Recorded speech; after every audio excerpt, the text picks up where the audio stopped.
Hi, I'm Missy with On William Street, and we are here to help you become a more confident quilter, from the piecing to the quilting and everything in between.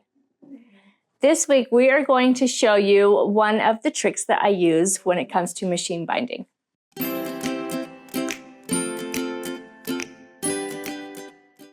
Just remember that everything that we're going to be going over today is in the blog post, so make sure that you check out the link below the video, and you can go to the blog post. While you're there, check out our patterns and find your next modern quilting project. So for this machine binding, what I'm going to use is my walking foot. And it's not just your regular foot on top of your walking foot. So for this, I use a stitch in the ditch attachment on my walking foot. You do not have to have a walking foot in order to do this, but you will need to have a stitch in the ditch foot. So you can get a stitch in the ditch foot that is not on your walking foot. And then we have a placemat here that I'm going to show you how to bind. We've already got our binding cut, pressed, and ready to go. So let's go ahead and get started. So what you're going to do is we're going to start on the back of the quilt. So we're going to place our binding along here. You want to make sure that you leave about a 6 to 7 inch tail, just so that you can combine your binding when you get finished. And we're going to just place it right along the edge of the quilt or whatever you're binding, and then we're going to sew a 1/4 of an inch. Now when we get to the corners, we have a couple of folds that we'll need to do, and I will show you how to do that on the machine. So we've got it placed in here, and I'm watching my 1/4 of an inch mark on my walking foot. So I make sure I just get that 1/4 of an inch seam. Do a couple of back stitches right here at the beginning.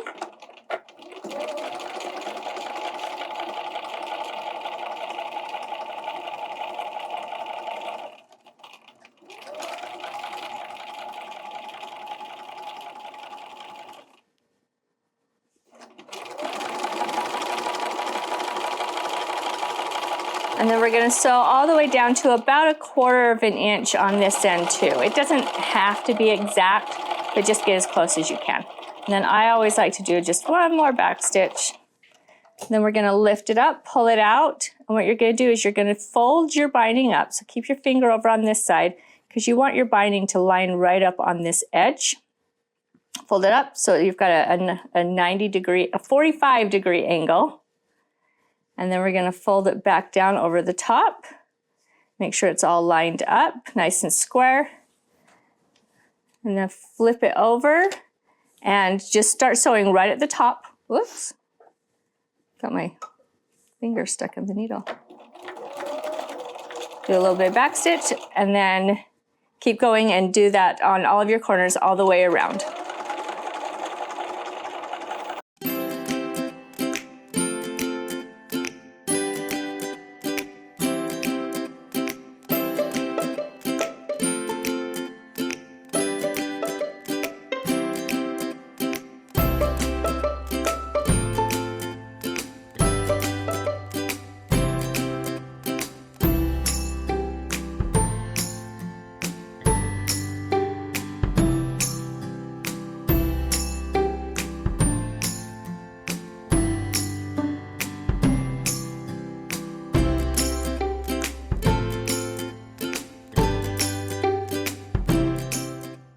Okay, so now that we're ready to combine our binding. So we're going to just take this and we want to just kind of cut this off.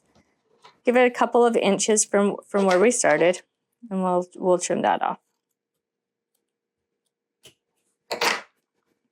And then we're going to take the other end of our binding, lay it on top. We can use the piece that we just cut off to kind of give us our guide.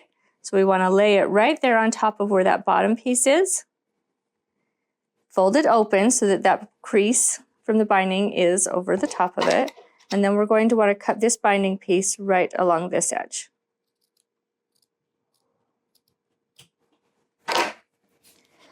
So then we're going to go ahead and open them up. And this one you're going to want right side up. This one you want right side down. And this is because it's a smaller project, it's a little bit tighter. Lay them on top of each other, and then so we're going to stick a pin in place so we can kind of hold this in the right spot. And we're going to go from these outside corners. So line those up.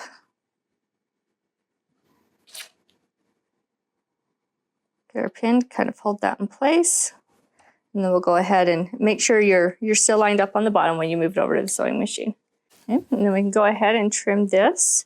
You know, if you want to do a double check real quick before you trim it. Trim this to our 1/4 inch. And then we can finish attaching the binding. Trim my threads.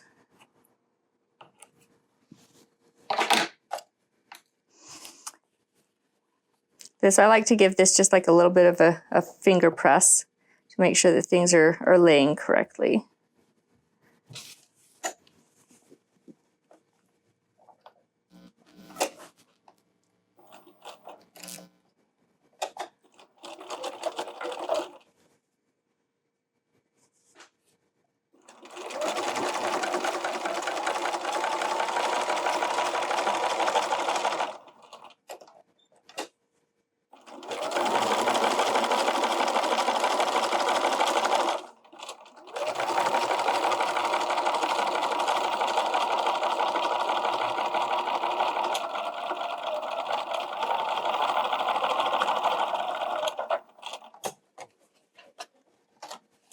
Oops. I'm going to go ahead and trim these off a little bit more, a little closer. Okay, now we're going to go ahead and flip our placemat over.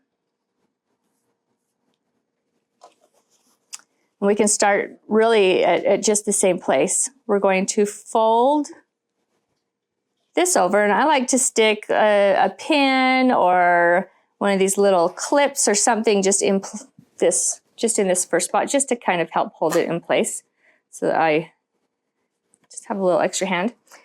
Okay, so now we've got our fabric. The way it's going to line up is right there next to this little kind of mechanism, this ruler, the line up for the stitch in the ditch foot. So that means right now our needle is right there in the center, which means it's going to sew right there along that, and it's not going to catch the binding. So we need to move our needle over.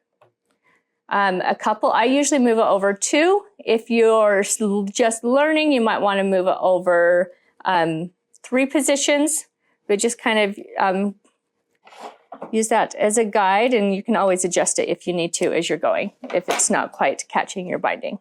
But I like to keep it as close to the edge of the binding as possible while still catching that binding. It just gives it a really, really crisp binding.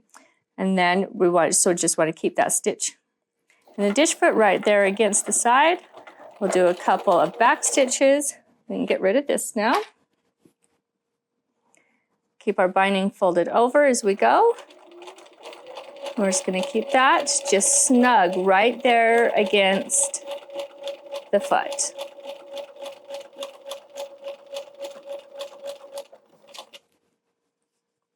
You want to make sure that it's just staying snug against the foot and it's not moving underneath that portion of the foot.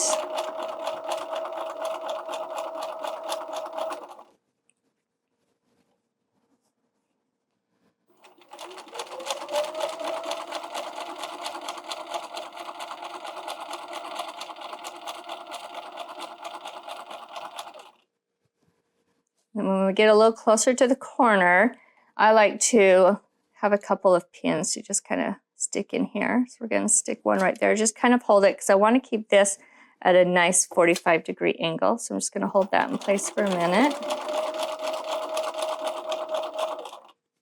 And I'm going to go ahead and I'm going to grab another pin so that I can fold this over. So we're going to fold it over. This is going to give us our really just nice crisp 45 bias, just nice mitered corner right along here. So I'm going to stick a pin in there to hold that in place.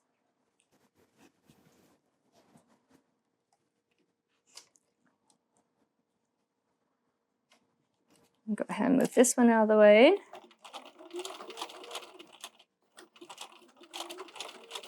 You're going to want to just make sure sometimes I notice that this little mitered corner edge gets caught underneath the foot. So I always like to just pull my foot up just a little bit to make sure it's not caught underneath. And what we're going to do is we're going to sew right there until we're right on top of that. Put our needle down and then flip it over. I'm not going to pull that pin out just yet. I want to get one stitch in. And I'll pull that out. And that'll give me a really nice mitered corner. And then we'll just keep going.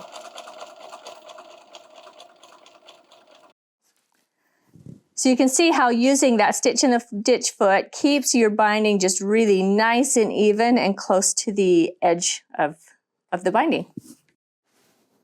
So now your binding is complete and you're ready to move on to that next project with these new tricks and tips that you've learned today. Don't forget that all of the information is in our blog post, and while you're on our site, don't forget to check out the rest of our patterns, find your next modern quilting project, subscribe to our newsletter, or go ahead and click on the bell so that you are notified the next time we post a video.